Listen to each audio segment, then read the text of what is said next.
Hello, people. We are back. Act 2, the podcast, episode 222, and we are back for another episode of Us. It's your boy, International Walk. It's your girl, Tasha, who's with the mostest. And we back. We back for an episode of Us. We back. We hope that y'all are back. We back. We happy to be back. Aren't you glad I'm here? Aren't you glad I'm here? You get it? You get it? I got it, too. So, yeah, we back. We hope that y'all back. We hope y'all enjoyed the last episode.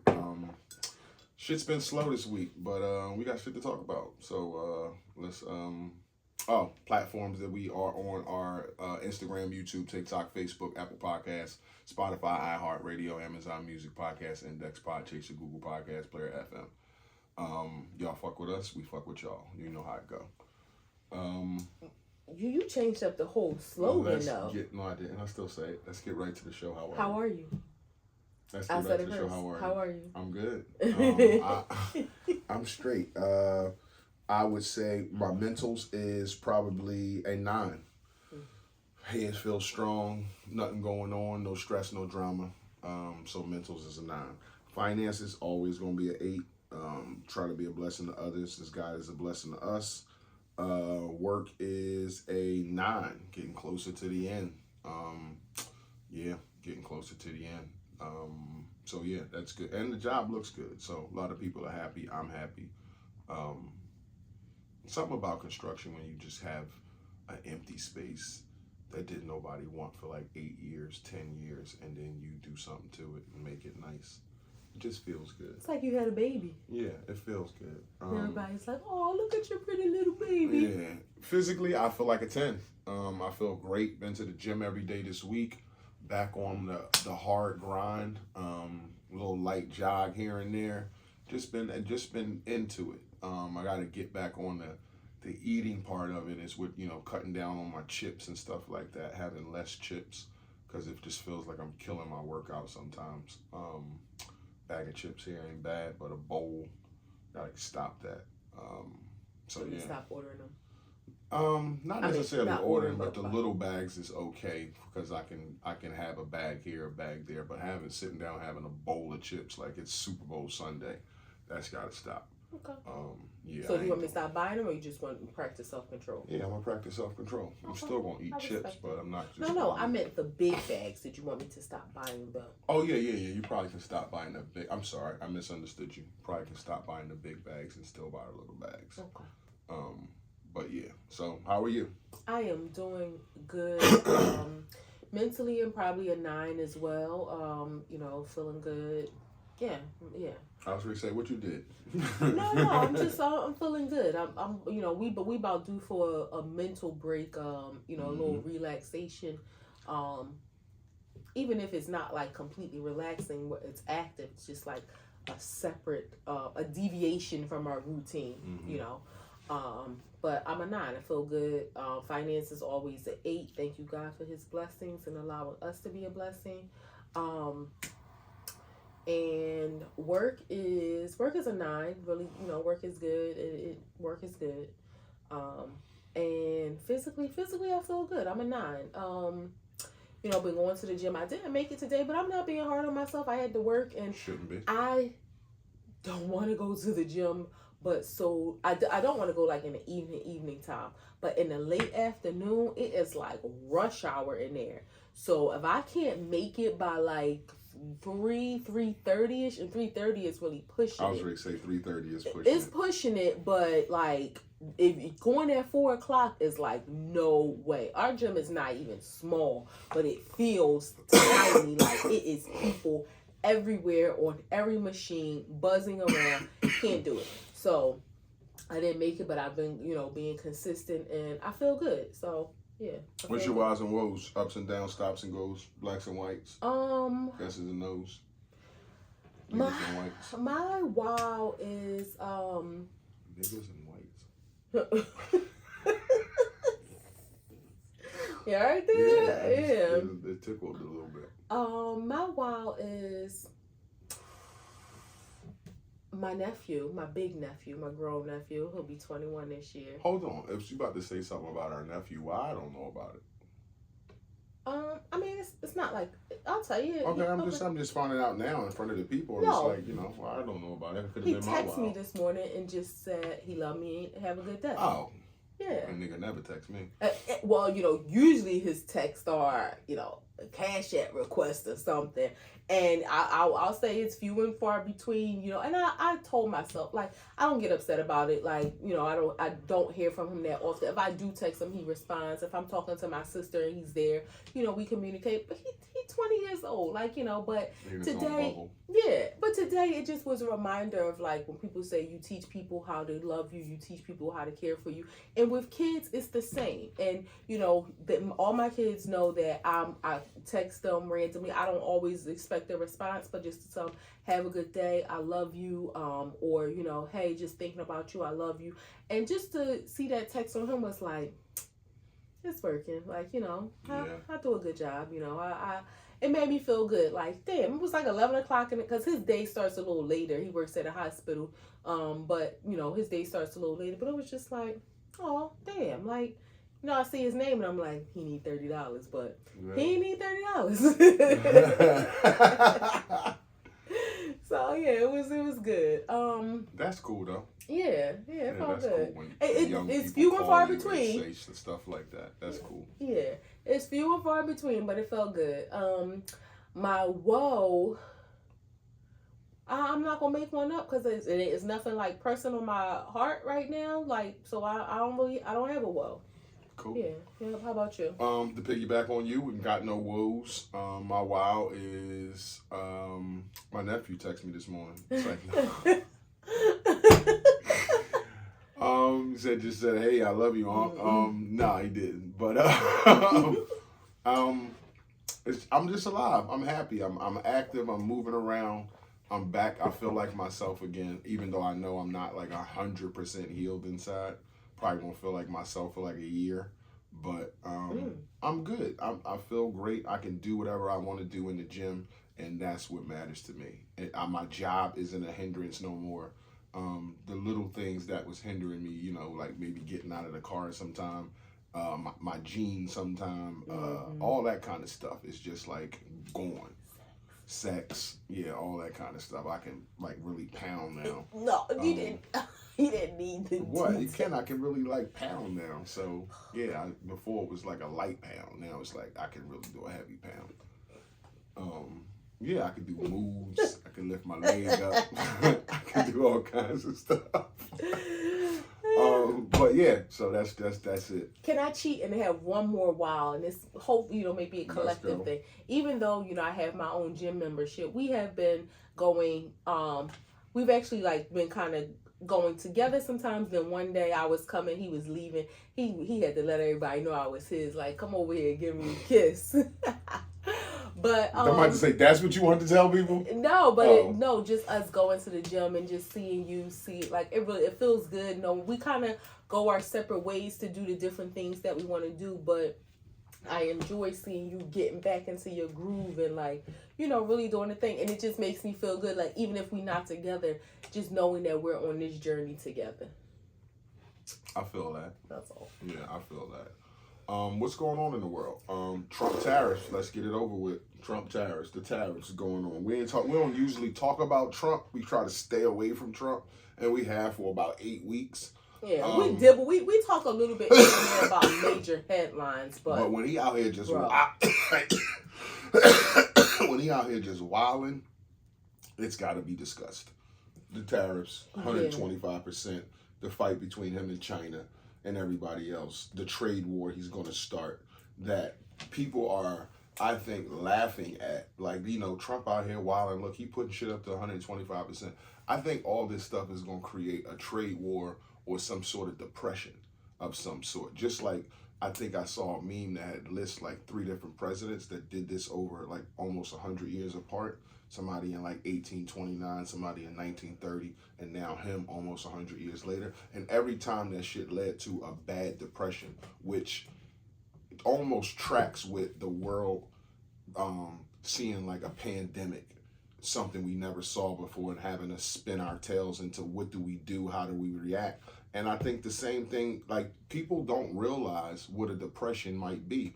Like waiting in line for food, no work for people to feed their families, crime going way the fuck up because it's like, hey, my neighbor across the street got shit. I got a gun. I gotta feed my family. My kids hungry. So it's like a circle of shit that can happen just from these tariffs and shit going up. Like, and the iPhones and all that stuff is ancillary to the stuff I'm talking about. I'm talking about everyday needs. Well, people don't. Maybe people do realize. You gotta realize that if you look at tags and on most of the things that we have, we need China more than China needs us. Now, Course. I will say this. It would be great if more things were American made, but that's just not the way of our society. We've got to a point where, again, that's just not the way that things have been. And I could see a slow progression of trying to bring some industries back to the U.S., and however you can do that with businesses, giving them tax breaks or whatever you need to do to make it make sense financially. But to just implement this, so these are the major goods that China's main exports consist of electrical and electronic machinery. So when you talk about, phones and stuff like that, right, you got to think about when you talk about electronic machinery. So just think about all the different industries that have machines inside of them doing things. Right, it's very broad because look at your fucking. I'm not sorry to cut you off. Look at your appliances on your counter. Look at your toasters. Look at your fucking whatever you use. All that shit comes from China. Yeah, all that shit comes from China. I think Samsung might be Japanese, but I don't know. Either way, it ain't not America. From here. Yeah, not from here. Clothing, textiles, and footwear. Nikes ain't made in America. So I don't care what Olympic team they sponsor, what football team. You got to think about all of the things that we buy. I've seen somebody post a online receipt of an order they did from Fabletics. And they got free shipping, but it was an additional $44 because of it's a tariff surcharge. I don't think cardboard is made in America, which is what they ship things in. So if cardboard isn't available, how do you ship anything? Well, let me just read these really fast. Machinery, vehicles, as we know, plastics, the consumer goods, including toys, furniture, and household items, optical, technical, and medical apparatuses. They're a major exporter of optical glasses equipment. And even like the equipment inside the vision doctor's office. Articles of iron and steel. They're a major producer of and exporter. Organic materials. Furniture, bedding, lighting, signs, and prefabricated buildings. So when you see them build the Wawa and I don't know if Wawa actually use it, but when they build the Wawa that they didn't really build, they just sit the building down. Prefabricated buildings are all fast food restaurants, just in case you didn't know. Tiny houses, all that shit is prefabricated. They come in kits. That's why they go up so quick. I just seen them build the Chick-fil-A. Chick-fil-A's, all that shit is prefabricated. Plastics, just something as broad as plastics. Go look on your shelf and everything that's in a plastic bottle. It could be that. So it could be anything plastic. The plastic that houses your monitor on your computer could come from China. Like the screen that you look at your computer on is plastic. That could come from China. So it could be a plethora of things that we need that all of a sudden we don't get. And not to mention that food, like certain foods and shit. Yeah, yeah. If it's a depression and work is low, yeah, a lot of rice and potatoes, a lot of like I'm saying, if it get bad, like the 30s, like people waiting in church lines for food. I don't think we get like basic agricultural items like potatoes and stuff from China, but there are food items that farmers and things could be importing to. It's just a lot of the not the direct to consumer things, but things that businesses use to make the products that we then get. Like it can get really bad. Yeah. It can get bad. I think, what do you think a solution is? In my mind, I think an immediate solution, and this sounds very general, but like we need to start like a little garden in the background or something, or in the backyard or something. That's more on a basic food level. Yeah, or more on the mature level. And start like stockpiling. What do you call it? Like doomsday prepping. Yeah. Before, prepping. The price is very near, but while we have a little bit of window, start like prepping. But like you said, that's more on a mature level. Is just to grow a garden. But I mean, okay, growing a garden, would you? And this is kind of like long thought. Would you consider like relocating to like Canada? No, it's cold as shit in Canada. Okay, what's beneath? Well, not Mexico. No, you can't go nowhere. You can't go nowhere. You can't go east or west because you're gonna be in the water. After, but so far. Well, yeah, you have to go overseas to China. No, no, they got a fucking system over there, and crossing the streets a problem. No, but what about like an African country, like Ecuador, maybe? They're prejudiced against black people. Yeah, they don't like blacks. No, they're very whitewashed. I didn't know that. I didn't think that Ecuador was prejudiced. Ecuador, Paraguay, Peru. They're prejudiced too. Chile, yes, they are like of the. They're Spanish, but they're of the Spanish mindset of like the white Spaniards. They're not of the. There's a lot of colorism in those countries. Paraguay was actually the country where that guy, the soccer player, his team was playing them. Oh, and he was crying. Yeah. Well, that field. Solution. Not do tariffs. I mean, I don't know. No, but I mean you individually. There's nothing you're going to be able to do because you can stockpile as much stuff as you need. I think the stuff that you might start to need, like what if you need a doorknob? What if you need carpet? What if you need some household thing like that you just can't get, or it's an astronomical price? What if a dresser is $4,000 now? Yeah. Like those things are you can't have that. Would you take the step to like specifically look for things right now that are made in America? So like, okay, like you said, a dresser where you may be able to get it from like a Raymore and Flanagan and who got it from China, and that dresser is $300. But if you look for an American made product, maybe that same style dresser is $450. Like made from the Amish? Who else is making dressers? I don't know. It might be another furniture making company, just made in the U.S. Yeah, I wouldn't put it. I don't think so, but I wouldn't put it past a small business that makes furniture. So would you be willing to? It's like damn if you do, damn if you don't. If you look for the American-made products, they're going to cost more just because of the nature of American-made, the American business labor. Industry, right? Whereas if you still consume products that are made in China, they're going to cost, more. It's almost like making them equal to America. And maybe that's his goal, to make them so that you're not getting all of these cheap products from China anymore. So now that'll make businesses say, you know what, let's do business in America, because we're either losing business or our customers are paying the same amount and we're not really getting that benefit of having them imported from China. If he's a smart businessman, I don't see how he doesn't have leverage. If there's another country who supplies you with 80 to 85 to 90% of your goods, what leverage do you think you have to tell them, hey, pay more? I don't think he cares. This is one of them situations where people say, don't cut off your nose to spite your face. His nose is gone. He doesn't care. He doesn't care about the leverage. Wait, let me just say this too. He's so far in now, it's unfortunate because even if he had some moment of clarity, I don't think his personality is going to allow him to back down. Even if he realized, to your point, he doesn't have leverage, he went too far. He's not going to humble himself to say, all right. And to date, this will be his last term, so I don't even think he would give a shit. Because he's a billionaire, he's going to be okay regardless. But I just don't see the leverage in telling somebody who gives you 90% of your shit, you got to pay more.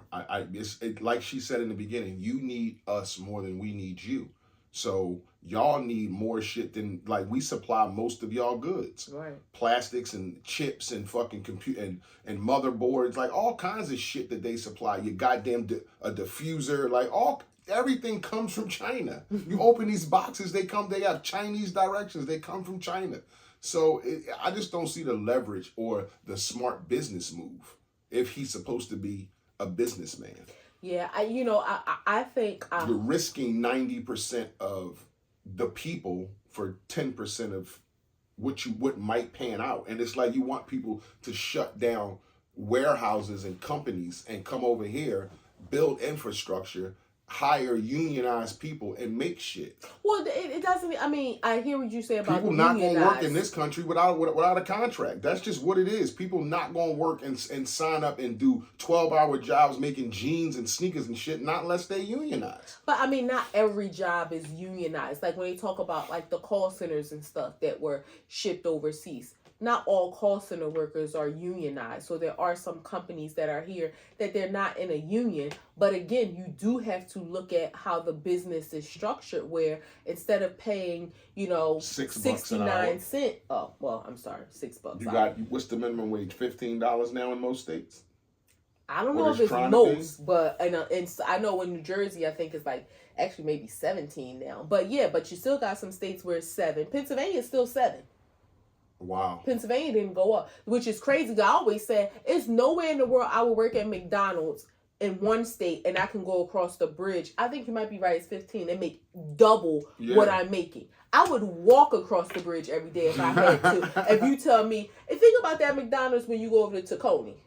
If you tell me if I'm on this side of the bridge, I'm making $7, but I can walk over this bridge and I'm making double, I'm walking every day. Mm-hmm.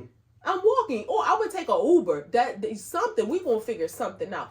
But I say that to say it's going to be hard to tell a business who has outsourced and paying $6 an hour to now bring that inside the U.S. and pay people. If it's $7, you talking about $1, but you talking about, it has to be competitive. So you're talking about $10, $12, $15 an hour. And they will do it. It'll be a struggle. They will do it, but the cost goes to the consumer. The owner of the business is not going to take a different bottom line. Right. If I've been making $5 million a year, why if I come to the U.S., I'm making $5 million a year. Yeah. That still so stands. This item you've been buying that costs $4, now it's about to cost $7. They're not about to say, hey, we're coming to make $2 million because it's the right thing to do. No, we're businessmen. We're in business to make money. Do you think that, and I don't even think it matters, that he has any people in his circle? I don't know if he has friends. Like, I don't know. Like, outside of politics and business, I don't know if he has friends. But do you think there's anybody in his circle that's like, yo, like, well, this ain't really the right move? Initially, in the comments of the text from the White House that said, let him cook, that's kind of ambiguous. So some people in the comments read that to be, let him fry himself. Some people, they read that to be black slang, like let him cook. He cooking, like, he getting it started. He doing it his thing. That's what I think it is, because it came from the White House. It's like, let him cook, let him do his thing. Like he getting who warmed in the up. White House talks like that? Even the whitest, hippest person that's close to hip hop don't talk like that. Let him cook. They wouldn't even know the. Y'all forget he got an 18-year-old college student son who's living in New York City. Who watches? Yeah. Like, he might and know. These companies, let's not forget, these companies have realized that social media management is an industry of itself. Yeah, I seen the other day this was on Threads. TSA posted something and said, ladies and gentlemen, I need y'all attention. Stop bringing y'all pew-pews through the airport. And I laughed so hard because I'm like, it's so smart for them to be hiring people of this generation, but it's like, I wonder what kind of bandwidth are they given to post these things, like let them cook or pew-pews. It's like, who are y'all? I don't know, but that tweet read ambiguously. So, I think that there's people, that do not want to go along with this. But again, you got a mortgage, you got kids, you got stuff to do. You don't want to lose your job that you're making $250 a year in his administration. You don't want to stand up and say something against it where you might get fired and now you got to go home and tell your wife, hey, the mortgage, the fucking kids' college, the this, the that, all that's gone because I said something. It's almost like, why don't you just play nice for 4 years? But you don't know what that do to your soul. Not even the soul. What you doing to millions of people, the country? Like, what well, you that's doing what to I mean. millions Like, of how people? it's hurting your soul that you're going along with it. You're not speaking up. You're just going. I think it's twofold because, like you said, it's hurting your soul as an individual. You got to go home at night knowing you're doing a job that you're not really into, Right. and the guilt of I'm fucking up millions of people's lives gambling, standing behind this shit, and I don't really want to. So it's twofold, but I mean, it's just fucked up. But I do think it's people around him that don't want to participate. But hey, we're in here. We all got jobs. Yeah, we all got jobs. It's 4 years. You make $350. I make $275. You make $1.25. Like, what we gonna do? But outside of the White House, like rich friends who nothing, like he can't control their jobs. Outside of the White House, rich friends that he might have that might, can put a bug in his ear and be like, yo, this ain't the right move. I saw a thing where a lady, she was a judge somewhere of a high level. And this is witness intimidation, right? Because she got fired. He wanted Mel Gibson's rights to be restored for him to have a gun. And she said no because he has a domestic violence history. Hours after that, she was fired. So then there was a federal hearing, and she got there was a letter that was going to be delivered to her door, served at her door, to warn her against showing up to testify, which is witness intimidation. She made some kind of arrangement where instead of showing up at her house because she was like it would traumatize her child and blah, blah, blah, they ended up emailing to her. But she was like, basically like, I'm not a punk and I'm still here and I'm going to testify, but you can't do that. No, I'll be a fucking punk and don't testify. Like, you're talking about the government. Like, these motherfuckers are sent an asset. But the government shouldn't. You can't warn somebody against if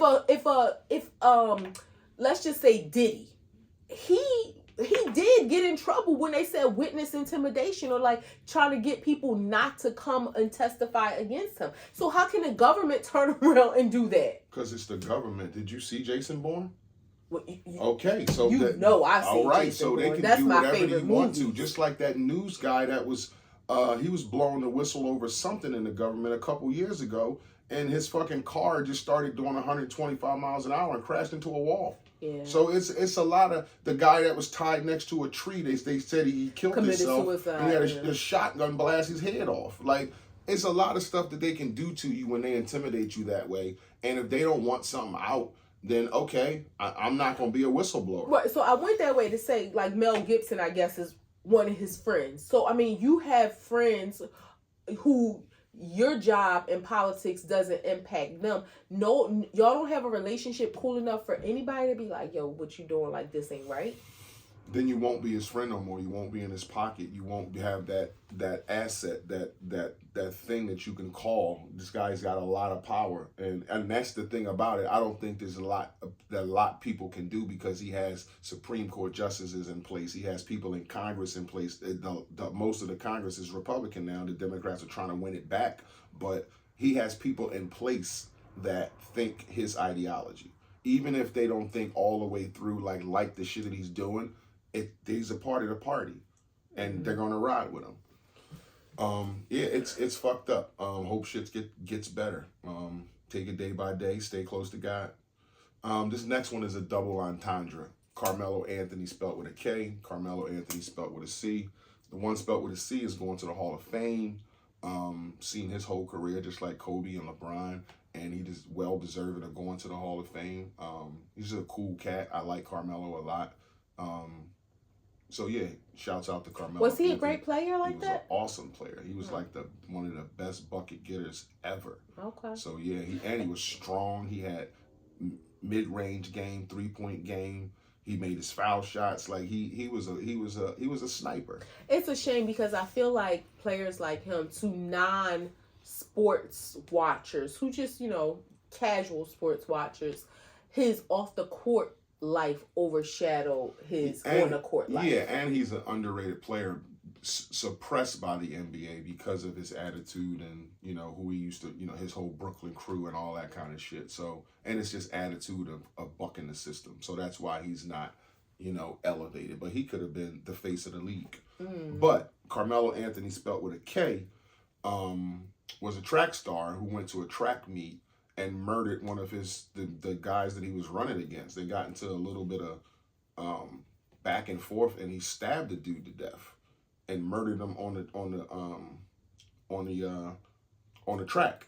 So I say that to say that they raised like $300,000 for this kid's case, and they're talking about he made a mistake and this and this and that, and you know, he's not that way. He was a good kid, but this kid stabbed another kid to death. That kid's parents said they already forgive him and all that kind of shit. But for people to be raising $300,000 for a person who blatantly murdered somebody at a fucking track meet, like, what's that about? The GoFundMe for that?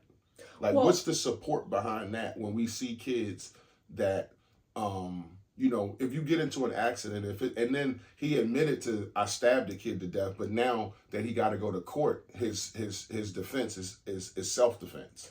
Right, so I think that, and I don't know like all the details. I just saw like the Me headlines. neither. It was a little short paragraph about that is the reason why people are raising money, because they're saying that this wasn't a situation where it was just like a first degree murder. Like, it was a self-defense. And if you believe that and you feel like he is being incorrectly painted as a villain, as a bad guy in the media, then the donation is to help in his defense fund, because you feel like, you know, he should get off. So but you're at a track meet, and that's how you decide to handle an altercation with a peer, like over a race or words or whatever, or a scuffle ensued, a fight ensued. Who the fuck's got a knife at a track meet to murder a kid? You got to worry about that at a track meet? Yeah, I mean, who knows? I don't know what he's saying that the other young man did. I don't know if this was a racial thing, because Carmelo was black, the guy who was killed was white. I don't know if he called him nigger. Like, I don't know, and I'm not. Does putting any of that warrant that? I'm not saying it warrants that, but I can see in a self-defense none of that is situation. self-defense either. I don't know if the guy swung first. I don't know the details, but I'm just saying from a high level, supposedly it was self-defense. So when you say, what is it about raising money? If you believe that this was self-defense, and if you believe that his family needs assistance in getting the best lawyer to get him off, then I can understand why people would be giving money. But why would he get off? Is what I'm saying. He murdered a kid if it was at self-defense. And what? The other kid didn't have a knife. If some kid punched you, you're not allowed to stab him to death. Well, maybe not That's get not off, but self-defense. maybe not get off, but maybe, like, you know, have a lawyer to get it downgraded. So maybe you get like involuntary manslaughter instead of murder. So maybe I can see the money just being donated to help in his legal defense if you feel that you want his family to have access to the best attorney. And again, I don't know. I like you said, I did. The crazy thing is, which I don't understand, but I guess it's just the guy that was killed. People are raising. They both have almost $300,000 raised. So the guy that was killed, people have raised money. I think the last number I seen was $274,000. Now, he's deceased. We know a funeral, you know, let's say $15,000-$20,000. Yeah, if you go, I was gonna say, if you go all out astronomical, might cost $30,000. So I guess the money is just to support the family, because they lost their child. But you know, on both ends, both sides have about $300,000 raised from people donating. Now, I don't know why. I don't think the family created the GoFundMe, but I don't know who created the GoFundMe. But they're raising money for the family of the slain victim as well. We're going to spend some time on this conversation, because it ties into the next kid we're talking about, and also the next topic after that, where this kid just got out of jail and was celebrated by his mother. I didn't say how much time he did, but a week later he killed his mom and his brother. And there's a video going around of Gilly saying, moms out here with these wild ass kids that to get locked up, they shouldn't be bailed out. I've always been on the side of that. But what do you think, just your thoughts with the support of your son who just murdered somebody at his goddamn track meet, and then this kid getting out of jail and being released, and for whatever anger reasons that this kid had, I mean, sure, some high anger to kill your mom and brother a week out of jail. So I don't want to conflate the two. Like the kid, because I don't know the details of the track meet situation. And I'm not saying if you're in a fight, it's okay to stab somebody. But if it's a situation where you think like you're in danger and it is self-defense, you may be a good student, have never been into any trouble, and this happened. That's one situation. It's bad. You're going to have to, pay for what you did and whatever that looks like. And hopefully the truth will be revealed. If it truly was self-defense, hopefully you don't get no ridiculous amount of time, but regardless of how it ends. But for the kid who, and this is speaking from a non-parent, of course, but from an adult who have kids in my life who I love, who has friends who have kids that I love and that they love, you got to be honest about who your kid is. Mm-hmm. So I seen a post from the mom was like, thank God my baby is free.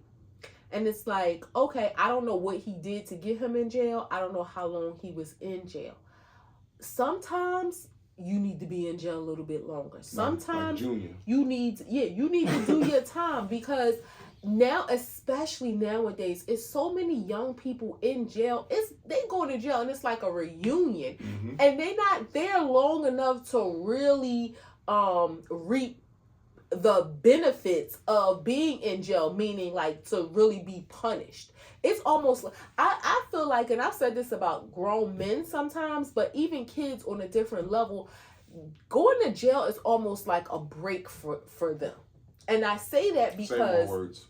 All right, as a grown man, you out here struggling, can't make ends meet. Okay, you got your baby mama in your ear, you got your kids, and you can't do nothing for them. You get in trouble and go to jail. Yeah, you might not want to go to jail, but now you got an excuse to be like, I don't have it, I can't help, I can't. You got this excuse. For a young kid who's out here in the streets, who's probably stressed because they doing things they ain't supposed to be doing, and they probably scared. They don't really want to be out here.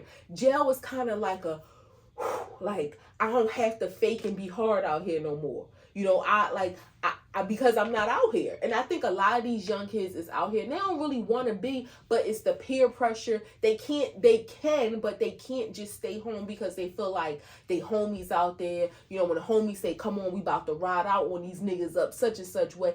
Even around here, you see these young kids who grew up in a suburban environment, who have the opportunity to have a great lifestyle, and they are acting like hoodlums. I think it's peer pressure. They're afraid to be like, nah, I'm cool. I don't want to do that. They don't want to seem square. They don't want to seem L7. They don't want to seem pussy. They want to be in the crowd. They want their friends to speak to them tomorrow and next week. They want to be able to hang out. So yeah. And if all your friends doing that, it's like, I gotta find new friends. It's always been peer pressure. But young kids going to jail, like it breaks my heart when I see the videos. Like I was just watching a video of a 15-year-old who got 35 years and his grandmother was just hugging him. And it hit home because I was in trouble before. In my life, I had charges in my life before where I was facing 20 years. And I felt like when I saw that video, I felt like, damn, my grandmother was the only one who still saw good in me, who still, was supportive. So it breaks my heart to see kids about to get that much time and don't realize it. But in that video, that kid, he kind of did because he broke down crying. So you kind of knew like I'm in trouble and like I ain't gonna go home. But when you see kids 15, 16 years old getting 50 and 60 years, like that shit's not gonna hit them until they in their 12th year, 13th year. And they realize, the first time that they forget their birthday, then they realize, I'm just like here endlessly.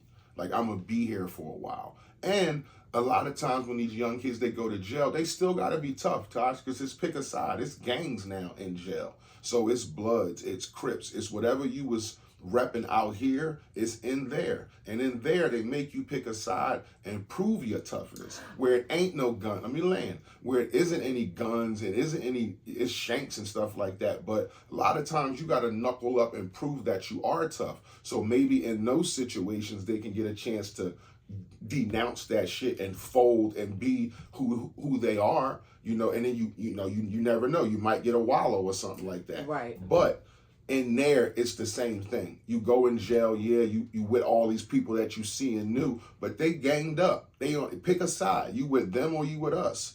So it's kind of the same shit. But I think it's kind of different only because, like you said, you have the wallows who say, oh, you go in there, you stay. Wallow. There's one wallow. That's what I'm saying. It ain't a plethora of wallows. I'm not saying it's a plethora, but I'm saying the men who say you go in, you mind your business, you stay to yourself, and that can help you avoid, I don't think they always get an accurate picture. You even said, you told me you ain't never get in no fights in jail. You went in there because you wasn't no punk, but at the same time, you was on your P's and Q's, but nobody ain't try you. So I think sometimes these guys, these young men, they get an inaccurate depiction of what life is like there, and they also may feel a false sense of protection because while there may be gangs and stuff there, you got COs kind of giving them some oversight, so they might feel like, or when I'm in here, falsely thinking like they can't really get me, I'm gonna just fall back and mind my business and stay to myself. I think it's a lot different because when you get there, you out here on the street, have you shoot them up, Ronnie, shooting up everything. You killed this guy, killed this kid. But when you get to prison, that dude's uncle is there. That dude's dad might be there. And guess what? He been there for 20 years and he can tell the CO, hey, put you in a room for 5 minutes. That CO coverage shit don't mean nothing to a guy who did 25 years and you done killed his nephew and he got pulled into jail. But let's talk about the guys, not the ones who have committed murders. Let's talk like the moms who's bailing out these kids. That's not the murderers because they wouldn't be getting bailed out. That's the ones who out here causing these fights, doing dumb stuff, having gun charges. Okay, they're jumping on cars and shit. Right, having gun charges, so they getting locked up, but they have bail until their court dates.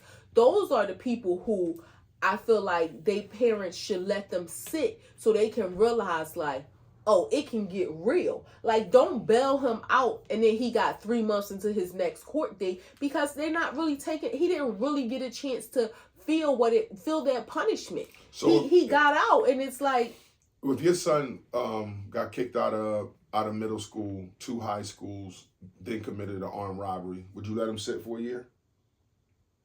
Yeah, I think so. If you had the choice of bringing him home and talking to him again and trying to get him on the right path as a parent, or you need to sit for a year. This is my decision to let these people take you for a year. Do you think that'll do him good, or would you be like, it's my fucking baby, I can get him right?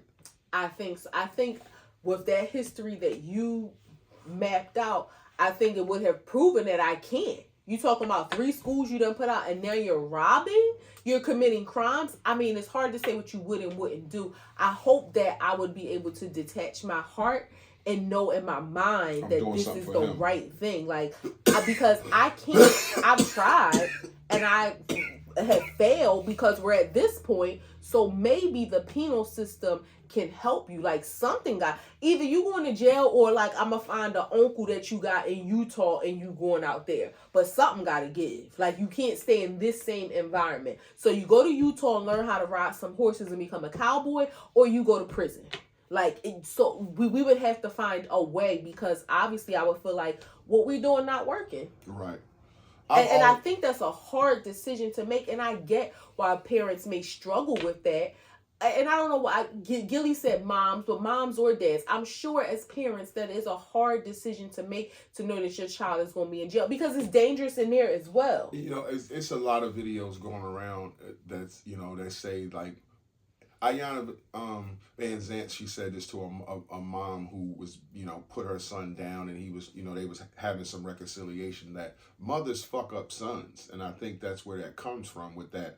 I'm going to coddle him, not knowing how to raise a man when a kid gets to a certain point. And you coddle and think that he's still your boy, especially single moms, that this is who we used to rock together, me and my baby. So when it was just us, it was just us. You have a certain attachment to that kid. So you bail them out. You just, that's my baby. Like when these kids die, and you're like, oh, that's my baby. He didn't bother nobody, but he might have shot 3-4 people, and you know that. So he was a demon outside, but your baby that inside. still was your baby. Yeah. So it be like that too. But so when you bail, I was always on the side, and I don't know, because I'm a man, and if I had a son, I know the streets, and I know what that shit can bring and what it can breed, and how it can suck you in, how you can be coerced.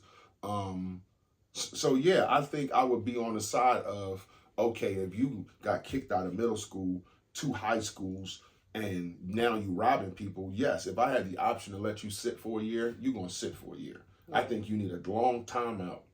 Yeah.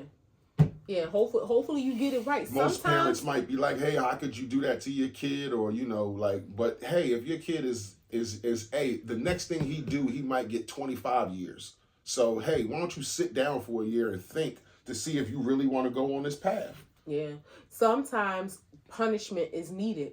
Criminals, I think sometimes we overutilize the penal system. Like for, selling weed or for getting caught with weed or something like that. Like nobody should be in jail for that.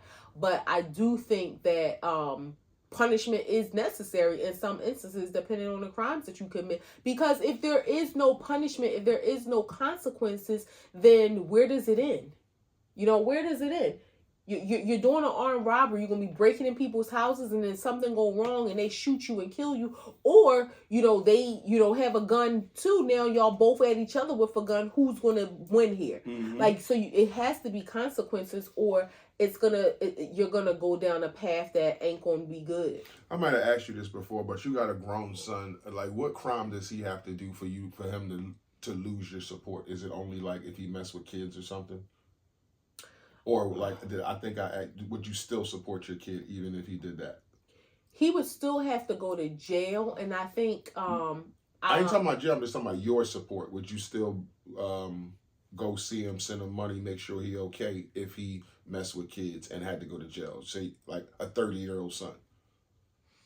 I don't know. Or would that be the crime where my kid lost my support? I don't know. If he murdered somebody, I know you still would support him. If he robbed and got a whole bunch of time, 60 years, I know you would support him. If he beat his wife, I know you still would support him.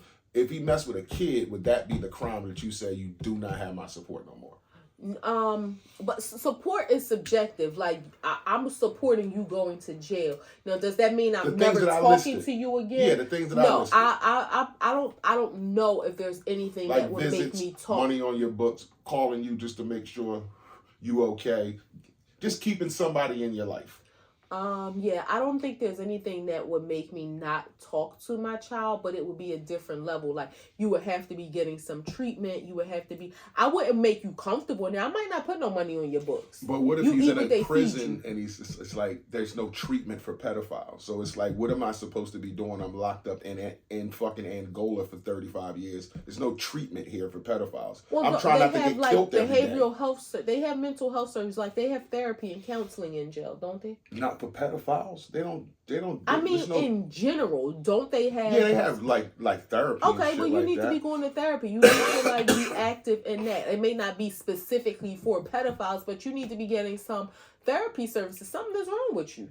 But I think you, at that point, if you're doing that crime, you need specific pedophile therapy. You don't need general services. I don't know if well, again, you need to be getting something. There may not be pedophile therapy, but you need to be in therapy, getting whatever therapy they can offer you in order to maintain my support. So there's no crime that your kid can commit where he loses loses your support. I can't imagine. Maybe like if I had another kid and you killed that kid. How about he killed his family?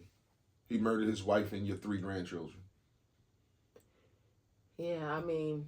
You still going to call him and visit him and write him letters and sign I love you at the end? I don't know. I might just send him a card every now and then and just write I love you. I might not have a whole bunch to say, but I don't think I would just I don't think. Right. I don't think. That's hard to say what you would do unless you're in that situation. Yeah. Because you lost 3 grandkids and daughter-in-law, and it's like... But this is still my son. Yeah. Yeah, so that would be difficult. 3 grams. A lot of black people I see on the internet now is moving to North Kakalaki. Almost like, what was the other, Atlanta. Like now people are treating Charlotte like, the place to go and build up and buy homes and hang out there. Almost like they did DC. Like, what are your thoughts on that? I'm sure like you can't replicate in Atlanta because, it's like a unicorn, but just to think like, hey, people are saying, let's move down south. I guess I didn't realize Still that. East Coast, but let's move down south. I guess I didn't realize that was a new thing because I always thought of like Charlotte being a place where we were. I actually have a classmate that I graduated who, she grew up at 12th and York, and years ago she had moved to, initially she moved to Virginia and then she moved to Raleigh and now she's in Charleston. And she's probably been there for about 10 years or so, but I guess I didn't realize that was like a new movement thing because I thought we had.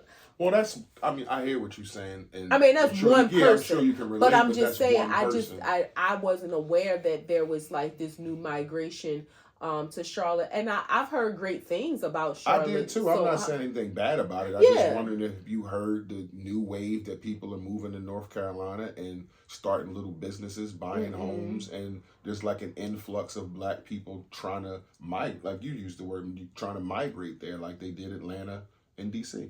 No, I wasn't aware of that.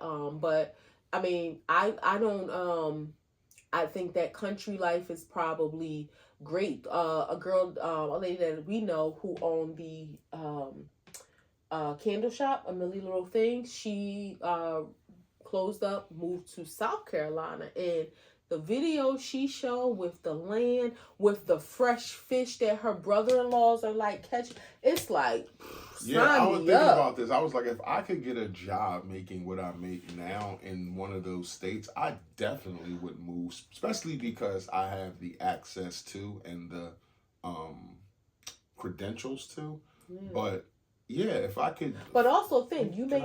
Go ahead. If I could make the same money that I make here to like live the same lifestyle or better, then it definitely would be something that I would do in a heartbeat. Like, I mean, not a heartbeat like tomorrow, but it's something you would consider. Hell yeah. But you also got to think, you may not, the money that you make here may not be required if the cost of living is cheaper in those places. Like we think about where our sister lives, and the cost of living is so much. Like the house that she has there and the rent that she pays would be at least a 1/2 more than what, like, I'm thinking it would probably be $1,000 more than what she pays for that house that she has. So, I mean, you think the cost of living, you wouldn't necessarily, I mean, if you did make the same money, that's great, but the house that you would be able, like that's our why house. I said at the level or better, because it's like, it's nothing wrong with living a little better, having a little extra. But what I'm saying is, if you made a little bit less, but your expenses were a little bit less, then it would balance out. Yeah, but it would have to be like a little bit less. Like, but you think if our house was $100,000, if our same house was $100,000, we know how much we paid for it. Think about if our same house was $100,000 less, but same quality of house, it's just $100,000 less than what we paid. So when you think about those things, and it's like, okay. So you're saying our mortgage would be $1,000 less? Let's just say a mortgage was $1,000 less. Yeah. Yeah, that's different, but that's what I'm saying. So the money. I understood what you're saying, cost of living and what you make and all that kind of stuff. But I'm just saying I wouldn't want to. It's like I work a long time to accumulate, the money that I make. I wouldn't want to go somewhere and take like a $60,000 pay cut. No, that's ridiculous. But if it was like a $20,000, but it balanced out to have the same. That's a little bit. That's different to have the same. Because you're still in a certain bracket or whatever. But yeah, if it's still, you still had the same quality of life. Because think about if we had an opportunity to move to Jamaica. Yeah. We don't need the money it would be great to have it, but you don't need it. So to have it is great, but if we could do it with half and still live an amazing life, then. Well, the living quarters, you don't know.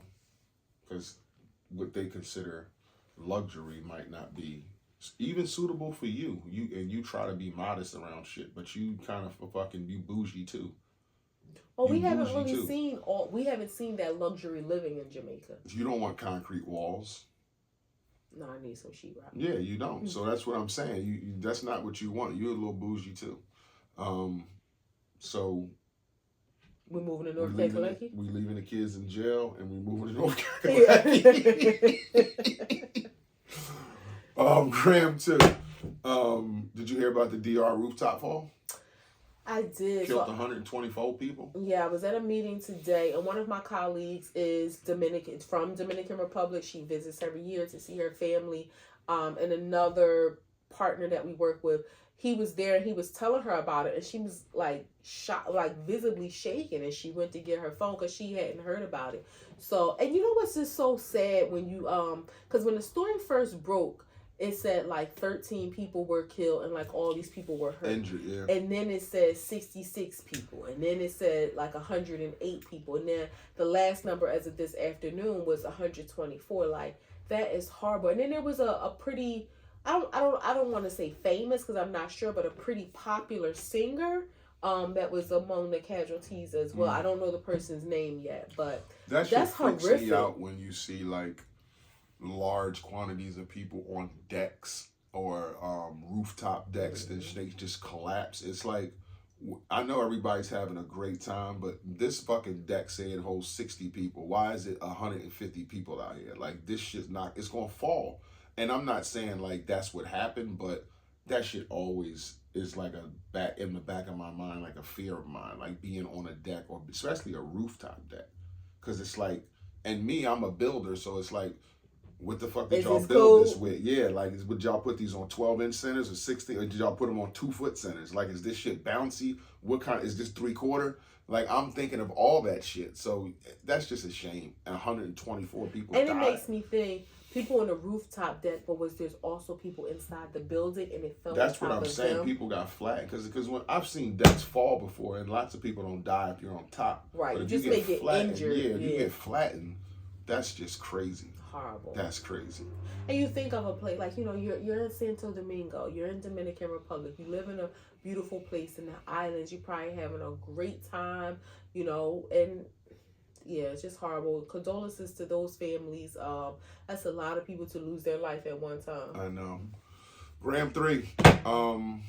People are dyeing potatoes this year for Easter instead of eggs. Eggs is $30 a carton. I think this is some bullshit because potatoes don't look like eggs. Some potatoes are crooked, lumpy, long. How are you going to make this potato look like an egg? And to a fucking 4-year-old, they're going to be like, that's not an egg, mommy, daddy. Like, what is this? This is not an egg.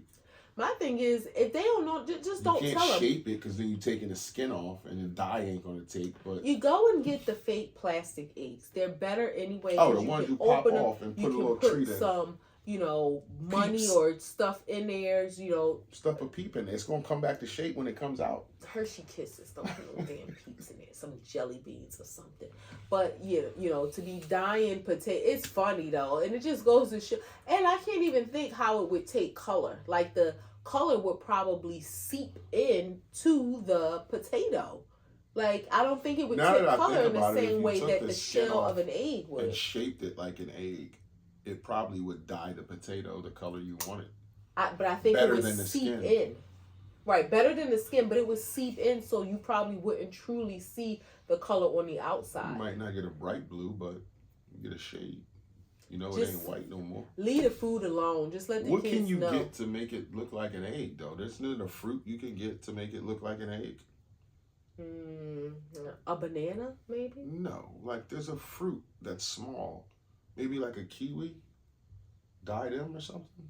I don't fucking know. I think you just got to get plastic ones, and and I think we should and they come with shapes and shit already on it. What? Do we get all our? Never mind. That's the whole another conversation. I think that they should. We should also get some chickens. Who, us? Yeah. Like us. Like you and I, get some chickens to lay us some, and get a coop with some chickens. We gotta lock it up because that fox be in the yard. We don't want the fox eating our chicken. That way we don't have to keep buying eggs. You can get a chicken coop. How much is eggs now? $7.49. For 12? Well, I buy the 18 count. You think we should get some? We're leaving the kids in jail. We're going to where? North Carolina. North Carolina, and we're getting chickens. That's where we at. Act 2 the podcast, episode 222. It's a wrap. Instagram, YouTube, TikTok, Facebook, Apple Podcasts, Spotify, iHeartRadio, Amazon Music, Podcast Index, Podchaser, Google Podcast Player, FM. God damn it. Y'all fuck with us. We fuck with y'all. Peace. I like when you say the old way. Won't you say?